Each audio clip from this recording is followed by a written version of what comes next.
Guys, sa bawat pagsubok, may mga bagong pinto na bumubukas.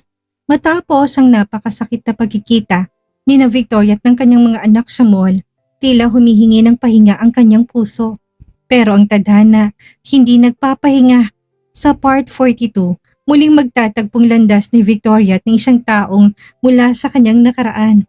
Si Wilfred, ang kanyang dating fiancé. Sa gitna ng mga negosasyon para sa kanyang bagong kondo sa Manila at ang mga pagdalo sa business forum, muling susubukin ng katatagan ni Victoria.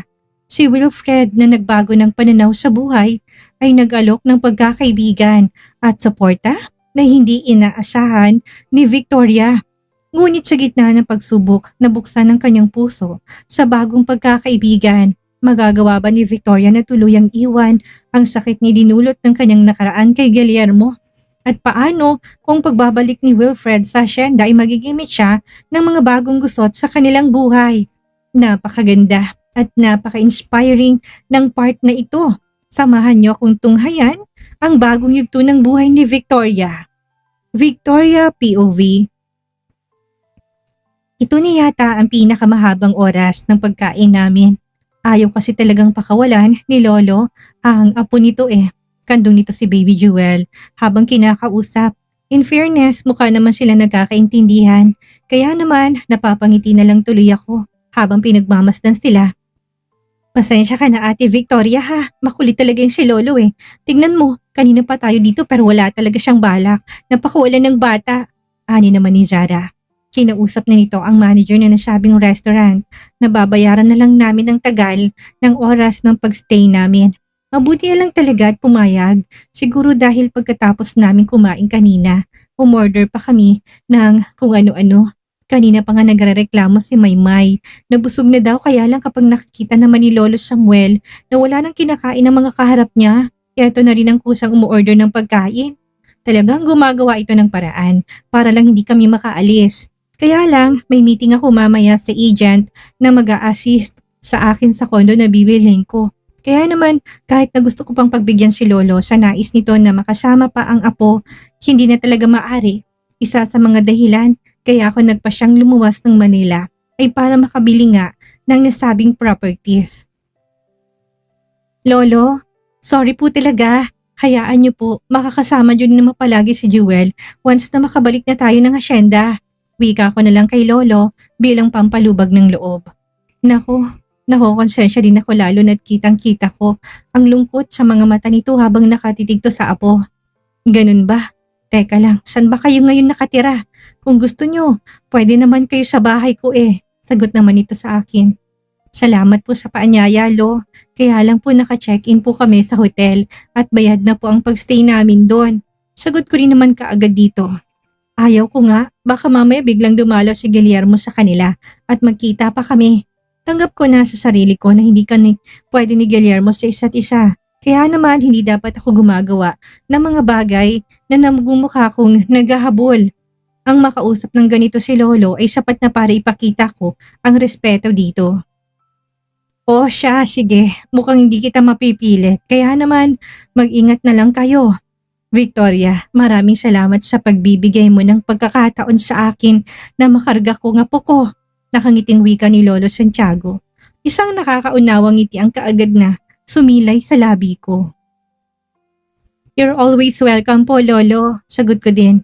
Inihatid ko lang sila Manang Lucia, Maymay at dalawang bata sa hotel at pagkatapos nun, muli rin akong bumalik sa mall para kitain ang agent na makakausap ko. Malapit lang kasi sa mall ang condo unit na gusto kong bilhin at sa nasabing mall ang meeting place namin. Habang naglalakad ako papunta sa coffee shop kung saan kami magkikita, isang familiar na boses ang narinig ko. Wala sa sariling nagpalingalinga ako at kaagad na nalaki ang mga mata ko sa pagkagulat nang sumalubong sa paningin ko. Ang walang iba, kung hindi si Via Marie. Mommy? Para akong pinako sa aking kinatatayuan. Titig na titig ako sa dalawang bata naglalakad papalapit sa akin at nang makalapit sila, naramdaman ko ang mahigpit nilang pagyakap. Hindi ko na mapigilan ng maluha nang muli na naman nilang sambitin ang katagang Mommy. Mommy, nandito po kayo? I miss you po, wika ni Gabriel Ace. Hindi ko na namalayan pa na napahagulol na ako ng iyak. Tanggap ko na hanggang panaginip na lang ang pangarap ko na maramdaman ang yakap nila. Wala sa sariling napayuko ako. Nagtama ang mga luha ang mga mata namin ni Via Marie bago ko nagawang magsalita. Mga anak, bakit niyo ako iniwan? Alam niyo bang ilang buwan ako na din kayong hinintay ang pagbabalik niyo, pero hindi niyo ginawa? Mommy, I'm sorry. I'm sorry po. Ani naman ni Via Marie. Dahan-dahan akong kumala sa pagkakayakap nito at tinitigan ng isang lalaki at babae na nasa hindi kalayuan sa amin. Nakatutok din ang paningin nila sa amin na para bang hinihintay lang nila ang sumunod na mangyayari sa pagitan namin ng mga anak ko. Si Guillermo Balboa, kasama ang fiancé nito na si Kim Domingo at blankong ekspresyon ng mukha habang nakatitig to sa akin. Hinihintay na kayo ng ama ninyo at ng bago niyong mommy. Wika ko sa kanilang dalawa sabay punas ko sa luha mula sa aking mga mata. Halos pumantay ng height ni Gabriel sa akin samantalang si Via naman ay mas panda kumpara sa anak-anakan kong si Ana. Gayon pa man alam kong anak ko sila at kung pwede lang gusto ko silang makasama ng mas matagal pa. Kaya lang may karapatan ba ako? Naging ina lang nila ako sa dugo, hindi sa totoong buhay. Lalo na't sa tanang buhay nila, hindi naman nila ako nakasama ng matagal eh. Matagal ko na rin tinanggap sa sarili ko na hindi sila pwedeng maging akin at naging kontento na lang basta makita ko lang na masaya sila sa buhay nila ngayon. Mommy, ayaw niyo na po ba sa amin? Galit pa rin po ba kayo sa amin? Ani naman ni Via Marie. Napangiti naman ako. Of course not. Hindi ako galit sa inyo. Nagkataon lang na may kanya-kanya na tayong buhay. Pero palagi niyong tatandaan kahit na anong mangyari, mahal ko kayo. Mahal na mahal kaya nga hinayaan ko na kayo na maging masaya na hindi ako kasama. Mahina akong bigkas habang pigil kong sarili ko na pumalaw ng iyak. Sa totoo lang, ramdam kong paninikip ng dibdib ko. Ramdam ko ang sakit lalo na't alam kong pagkatapos ng pagkikitang ito, hindi ko na alam kung kailan ko ulit sila masisilayan. Sige, hinihintay na kayo ng daddy nyo. Masaya ako na nagkita tayo ulit. Mga anak, halos pabulong kong muling wika sa kambal. May mga luha sa mga mata na nakatitig sa akin ng dalawang bata. Hinawakan ako ni Via Marie sa kamay bago muling nagsalita. Hindi po ba pwedeng sumama na po muna kayo sa amin, Mommy? Gusto pa po namin kayong makausap. Please? Muli naman ako napasulyap sa kinaroonan nila Guillermo at ng fiancé nito. Nakikita ko ang pagkainip sa mukha ng fiancé ni Guillermo kaya naman pilit ang ngiti na muli kong hinarap ang kambal. Hindi pwede, Via, Gabriel. Hindi na tayo kagaya ng dati. Oo, mga anak ko kayo pero hanggang doon na lang yon. Sorry. Hindi na ako magtatagal. Magpapakabait kayo at kahit na hindi akong pinili niyong makasama, palagi niyong tatandaan na mahal ko kayo. Seryosong wika ako at pagkatapos kong sabihin ng katagang yun, ako na ang naunang tumalikod. Narinig ko pa ang paulit-ulit na pagtawag sa akin ni Via pero hindi ko na sila nilingon pa. Para ano pa, ang ama nila ay bubuo na ng sariling pamilya kasama nila. Ako, magiging outsider na lang sa buhay nila. Wasak ang puso. Tuluyan na akong lumayo sa kanila, diretso ang aking hakbang hanggang sa makarating ako ng banyo. Kailangan kong ayusin ang sarili ko, kailangan kong kumalma bago ako makipagkita sa agent na kakausapin ko ngayong araw. Sanay na ako sa sakit at pagdurusa, kaya sisiw na lang sa akin ito. Iiyak man ako ngayon pero alam ko, tatawa ako ulit mamaya. Lalo na't alam ko sa sarili ko na hindi na ako nag-iisa. Sa paglabas ko ng banyo, nagulat na lang ako nang mapansin ko ang isang tao na hindi ko alam kung ako bang hinihintay. Pero nang mapansin ko na sa akin to nakatitig at naglakad nito papalapit sa akin, wala na akong nagawa pa kundi ang pilit na pinapakalma ang sarili ko. Victoria, tawag nito sa pangalan ko. Buo ang boses at puno ng otoridad na para bang isa na naman akong estranghero sa buhay nito. Guillermo, matagal tayong hindi nagkita. Hindi pa ako nakapagpasalamat sa'yo dahil ibinigay mo sa akin ang hasyenda. By the way, hindi yun libre. Sa nakalipas na 3 taon, nakaipon na ako ng pambayad. Seryosong bigkas ko. Hindi ako lumapit sa'yo para pag-usapan ang tungkol sa bagay na yan. Ibinalik ko lang ang para sa'yo na hindi mo na kailangan pang bayaran ng kahit na magkano. Seryosong sagot nito sa akin. Okay, well kung hindi ka tatanggap ng kabayaran, siguro nga iisipin ko na lang ang lahat ng yon ay compensation sa lahat ng mga nagawa mo noon. By the way, salamat pa rin, Mr. Balboa. Iisipin ko na lang na quits na tayo. Seryosong bigkas ko sabay lahat ng kamay ko sa harap nito. Parang gusto kong i-congratulate ang sarili ko ngayon. Kung sa pagiging kalmado, ako na yata ang pinakakalmadong tao kahit na sa totoo nagrarambulan ng mga lamang loob ko sa matinding tensyon. Siguro nga sanay na ako sa ganitong damdamin. Sanay na ako magkunwari sa harap ng tao na okay lang ako pero sa totoo lang, durog na pala ako. Nang hindi tinanggap ni Guillermo kamay kong nakalahad, pasimple ko na ring binawi yon. Kunwari napakamot ako ng ulo para mabawasan ang pagkapahiya. Ayaw nito na makipagkamay? Ayos lang. Can I talk to you? Seryosong tanong nito sa akin. Nag-uusap na tayo ngayon. May gusto ko pa bang sabihin? Kung importante, sabihin mo na sa akin ngayon at kung hindi naman importante, I need to go na. Seryosong sagot ko din dito. Victoria. Guillermo, kung busy ka, busy din ako. Nandito ako sa Manila hindi para makipagtsikahan sa dating kakilala. Direktang wika ko. Dating kakilala? Shit, Victoria. I am the father of your children. Seryosong wika nito at sa pagkakataon na ito, medyo mataas ng boses kaya naman hindi ko mapigilan ang mapabuntong hininga. Yes, you're the father of our children but ako naman ang ina na never na silang makakasama. Maybe I am the mother pero hanggang doon na lang yon. Ako ang nagluwal sa kanila pero hindi ako pwedeng maging ina nila at tinanggap ko ng bagay na yon, Guillermo. I know I was wrong pero hindi ko alam kung bakit hanggang ngayon nasasaktan pa rin ako sa tuwing nakikita kong mga anak mo. Seryosong sagot ko dito. Mga anak mo? Mga anak ko na mga anak mo din, Victoria. Seryosong sagot dito sa akin. Yes, hindi ko tinatanggi ang bagay na yan. Mga anak ko sila na inilayo mo sa akin at kahit na masakit, unti-unti ko nang tinanggap ang bagay na yan. Sila Gabriel Ace at Villa Marie ay mga anak kong niluwal ko na hindi ako pwedeng maging ina nila sa totoong buhay. Now, gets mo na ba? Sarcastic kong sagot ko dito. Umiyak kanina si Villa nang makita ka. Mahal ka pa rin ng mga bata at hindi ka pa rin nila nakalimutan. Kahit na ilang taon nang nakalipas na hindi kayo nagkikita. Seryosong sagot nito. At lilipas din yan. Maaaring umiyak sila kanina pero hanggang doon lang yon. Bukas or sa makalawa, wawaglit na naman ako sa isipan nila kagaya na lang nitong nakalipas ng 3 taon na wala ko sa buhay nila. Seryosong sabit ko. Hindi naman ito nakaimik. Ang seryoso nitong mga mata ay nakatitig sa akin na para bang binabasa ang buong pagkatao ko. Huwag kang mag-alala, alam ko kung ano at hanggang saan na lang ang lugar ko sa buhay ng mga anak natin. Siguro nga after kanina, hindi na ulit kami magkikita muli kong wika.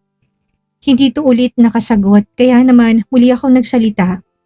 Kung wala ka nang sasabihin, I have to go. Muli kong bigkas at hindi ko na hinindi pa ang magiging sagot nito. Pusa ko na itong tinalikuran. Victoria, galit ka pa rin ba sa akin? Muli nitong tanong sa akin na nagpatigil sa aking paghakbang. Dahan-dahan akong lumingon dito at sumagot. No, I am not. The past is the past that we must forget para makamove on tayo sa buhay. Matagal ko nang pinatawad ang sarili ko at ang mga taong nanakit sa akin. Sana, ganun ka din. Seryosong bigas ko. Napansin kong biglang namula ang mga mata nito. Walang kahit na anong kataga ang lumabas sa bibig kaya tinuloy kong paghakbang palayo dito. Palayo ng palayo hanggang sa tuluyan na ako nakarating sa coffee shop na usapan namin ng agent na mag-a-assist sa akin para makabili ng kondo. Kaunting pag-uusap at sinama na ako nito patungo sa condo unit na bibilihin ko. RFO ito at once na mabayaran ko na, pwede nang tirhan at gamitin. Kaya naman na makita ko ang unit, walang pagdadalawang isip na pinayaran ko na rin kaagad. Wala na kasi akong time para pumaroon at pumarito para asikasuhin pa ang mga ganitong bagay Pinirmahan ko na rin ang mga dapat pirmahan at ilang saglit lang hawak ko ng susi. Gabi na nakabalik ako ng hotel. Pagod pero masaya, lalo na't pagkapasok ko ng kwarto, sinalubong ako ng 2 malalambing ko mga anak. Sina Ann at Jewel Leticia. Yes, sila ang mga anak ko na alam kong hindi ako iiwan magpakailanman. Naging maayos naman ang mga sumunod na sandali sa buhay namin. Kinabukasan umattend ako ng business forum kung saan nakasama ko ang iba pang mga taong kagaya ko ang hanap buhay. Victoria Robles? Sabi ko na nga, ba't ikaw yan Nakangiting wika ng kung sino, bigla na lang tung lumitaw sa harapan ko kaya nagulat din talaga ako. Wala sa sariling pinakatitigan ko ito at ganun na lang ang pagsilay ng ngiti sa labi ko na makilala kung sino to. Si Wilfred. Tama, ang anak ng dating mayor ng bayan kung saan sakop ang Hacienda Robles. Si Wilfred na dati kong fiancé na hindi natuloy ang kasal namin dahil ang alam ko, naglayas din ito noon dahil tutol din sa kasalang magaganap sa pagitan naming dalawa. And now, heto siya. Tingnan mo nga naman, kay liit ng mundo.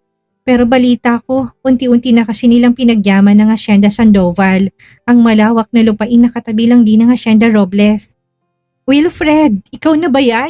Grabe, halos hindi kita nakilala. Teka lang, anong ginagawa mo dito? Nakangiting tanong ko dito. Obvious ba? Soon, magiging magsasaka na rin ako kagaya mo. May halong biro sa tono ng boses na sagot nito sa akin. Muli ako natawa. Alam mo na, nakasawa rin palang buhay sa syudad. Parang gusto kong pagyamanin ng lupain namin kaya nga umattend ako ng ganitong forum. Teka lang, balita ko maunlad daw ang mga pananim at iba pang mga produkto ng Hacienda Robles. Pwede mo bang sabihin sa akin kung anong sikreto at paano mo nagawa yun? Nakangiting tanong nito sa akin, hindi ko naman mapigilan ng matawa. Well, mayaman ang mga Sandoval. Ang alam ko, ang ama nito ay ang kasalukuyang gobernador ng lugar namin. Matanda na pero active pa rin sa politika. Ang lolo talaga nitong si Wilfred ang may-ari at namamahala sa Hacienda Sandoval na matagal na ring napabayaan. Para na lang itong isang malaking bakanting lupain ngayon na walang pananim at kahit na isang produkto. Lolo nitong si Wilfred at si Papa ay halos magkasing edad. Late nga kasi ako na naging anak ni Papa. Halos 50 anyos na si Papa nang nabuntis daw nito ang ina ko na hindi ko rin alam kung nag-e-exist pa ba sa mundo. Simula nung bata ako, si Yaya Rosie na kasi ang nakagisnan kong nag-alaga sa akin. Walang ina at never din ako naghanap ng ina, lalo na't ang lahat naman ng bagay at luho ay binigay ni Papa sa akin noon. Magkapit-bahay naman tayo at pwede kitang bigyan ng mga tips kapag may time ka, sagot ko rin naman dito. Well, thank you Victoria. Ang akala ko talaga hindi mo ko papansinin mabuti na lang talaga at nandito ka. Ngayon kampante na akong umpisahan na pagyamanin ulit ang Hacienda Sandoval. Nakangiting sagot nito sa akin. Natapos ang business forum na hindi na talaga umalis sa tabi ko si Wilfred. Hindi naman kami close dati pero ngayon feeling ko may nagbago kay Wilfred na hindi ko mawari. Hindi na ito ang dating Wilfred na mukhang basugalero at matigas ang ulo. Sa bagay, sa paglipas ng panahon, ang ugali ng isang tao ay talagang nagbabago at isa na doon si Wilfred. Ihahatid na kita sa uwian mo. Nakangiting wika pa nito sa akin. Napasulyap na muna ako sa relo ko bago ko to sinagot. Actually, nasa hotel ang personal driver ko at sinabi ko dito kanina, pagkatapos akong ihatid dito natatawagan ko ito kapag magpapasundo na ako. Kaya lang nagpresenta naman itong si Wilfred na ihatid ako. Kaya ayos lang siguro na hindi ko na istorbohin pa si Manong. Magme-message na lang ako na pwede na itong magpahinga na hindi na kailangan pang isipin ang pagsundo sa akin. Ganyan ako sa tauhan ko. Marunong akong makisama, lalo na kung ganitong oras na ng pahinga. Okay lang ba na ihatid mo ko? Hindi ba ako nakakaabala? Nakangiting tanong ko naman kay Wilfred. Oo naman, ayos lang at kahit kailan. Never kang makakaabala sa akin, Victoria. Sagot din naman nito. Hindi ko naman mapigilan ang mapangiti at ilang saglit lang magkaagapay na naming nilisan ang business forum venue at naglakad na kami patungo sa may parking area. Kaya lang bago kami nakarating ng kotse, muli na namang nagsalita si Wilfred. Sa pagkakataon na ito, nagyaya na ito kung pwede daw kaming kumain na muna ng dinner. May mga pagkain naman kanina sa venue pero kahit ako, aminado na hindi masyadong nakakain. Kapag kanito kasi na forum, mas focus ako sa pakikinig sa mga discussion na alam kong makakatulong sa akin in the future. Sige na, pumayag ka na. Ikaw din, sa samang loob ko, kung tatanggihan mong invitation ko. Wika ni Wilfred sa akin. Hindi ko naman mapigilan ng mapangiti. Feeling close kasi talaga Akala mo naman friends na kami noon pa. Hindi nga ako nito pinapansin noon at feeling ko nga nagalit to sa akin noon nang malaman nito na ako na sana ang magiging asawa nito Bigla ba namang tumakas hanggang sa nawala na ako ng balita tungkol dito kay Wilfred at hanggang sa nalugi na rin ang Hacienda Robles. Okay, sige pero libre mo ha? Pabiro ko namang sagot dito. Sure, no problem. Sagot din naman ito diretso na kami sa kotse nito. Naghanap kami ng restaurant na pwede naming kainan habang bumabiyahe kami at nang may makita kami sa hindi kalayuan, napagpasyahan namin na doon na lang kakain. Masasabi kong masarap kasama si Wilfred. Magaan din naman pala itong kausap at palagi ring nakangiti. Pagkapasok namin sa loob ng restaurant, kaagad na rin kaming umorder ng aming makakain. Nagulat pa nga ako dahil halos pareho pala kami ng paboritong pagkain.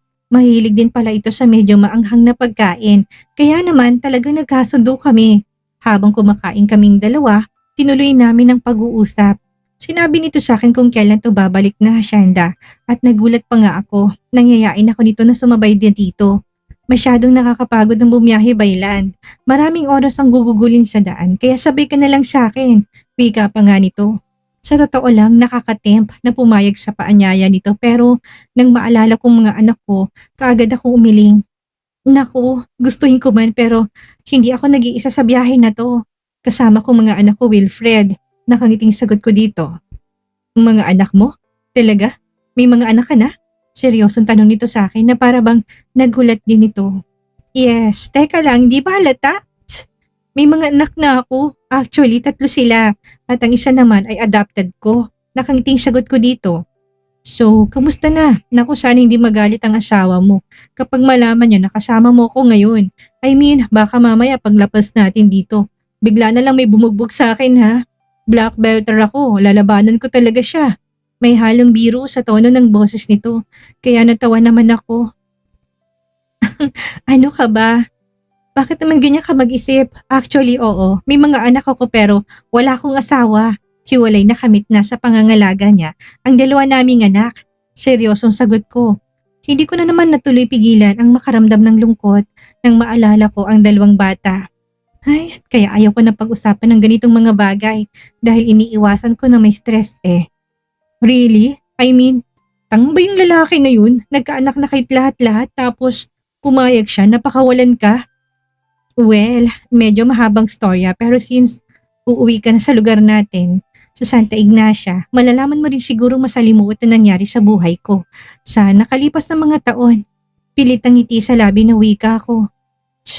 Ano ba yan? Para namang sinasabi mo sa akin na masyado akong tsismoso para alamin ang buhay ng may buhay.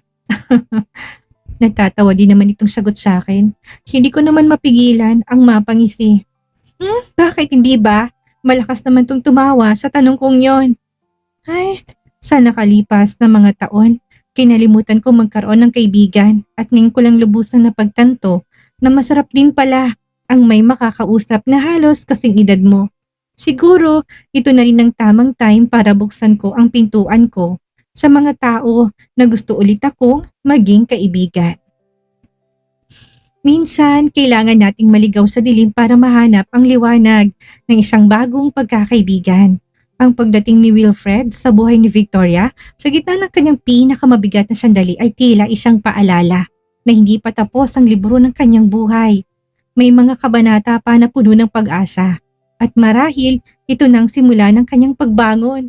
Pero hindi ko maiwasang itanong, ang pagkakaibigan ba kaya na ito ang magiging daan para tuluyang makalimot si Victoria? O isa lamang itong panandali ang pampalubag loob sa sakit na iniwan ni Guillermo? At ano nga kaya magiging reaksyon ng mga tao sa paligid niya kapag nalaman nilang muli silang naglapit ng dating fiancé? Ang buhay ni Victoria ay patuloy na nagbabago. At kasama niyo ako sa pagsubaybay sa bawat takbang niya. I-comment niyo ang inyong reaksyon. Ano sa tingin niyo ba? Dapat na bang magtiwala si Victoria sa isang taong mula sa kanyang nakaraan? O mas mainam na mag-ingat na muna siya? I-like ang video na to kung excited kayo sa susunod na part. Ako inyong storyteller, si Miss Maria. At hanggang sa muli nating pagkikita, keep moving forward and stay strong.